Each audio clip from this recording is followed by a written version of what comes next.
Ny roa Desambra, Francis Karavony, mpanao politika, mpisolo vavy ary Prime Ministra voalohany tamin'ny fiandohan'ny Repoblika fahatelo i Francis Karavony izay ho tsaroantsika amin'ny vaninandro naterahany. Tany Manakara faritra Atsimo Atsinanana izy no teraka ny roa Desambra 2709, zanaky Jules Ravony, mpitondra fanjakana ambony tamin'ny fitondran'ny filoha Philibert Tsiranana. Ny fianarana lalàna no alalininy teo amin'ny Université Antananarivo ny taona 2017 hatramin'ny 17 sy tany amin'ny Université de Paris 2 asa ny taona 17 izay nahazahoany diplôma ambony.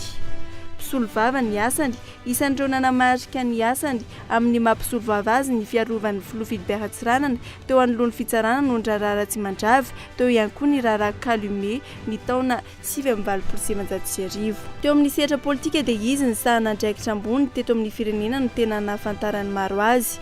Ny maître Francis Karavony no Prime Ministra lefitra tao anatin'ny gouvernement Tanigy Razanamasy. Prime Ministra voalohany Repoblika fahatelo ny volana Aogositra 17 Isan'ireo birao politika ny antoko MFM ny maître Francis Karavony ary nandray anjara tamin'ireo fiaonam-be-pirenena indroany sesy no karakarain'ny FFKM ny taona 17 Tafiditra ho isan'ireo mpitarika ny hery velona ny taona 17 no nanorenan'ny CSDDM, Comité de soutien au développement et à la démocratie, hoentina indrindra anohanana ny professeur Zafelbery tamin'ny fiodinana faharoa. Lany solombavam-bahoaka tany amin'ny fari-pifidianana Vohipeno ny volana Jiona 17 Tamin'ny fifidianana izay ho Prime Ministra teo anivon'ny anteny miaram-pirenena dia ny maître Francis Karavony no lany maro anisa. Izy no Prime Ministra voalohany Repoblika fahatelo ny volana Febroary taona 2013 no nodimandry ity mpanao politika nanahaka ny rainy ity.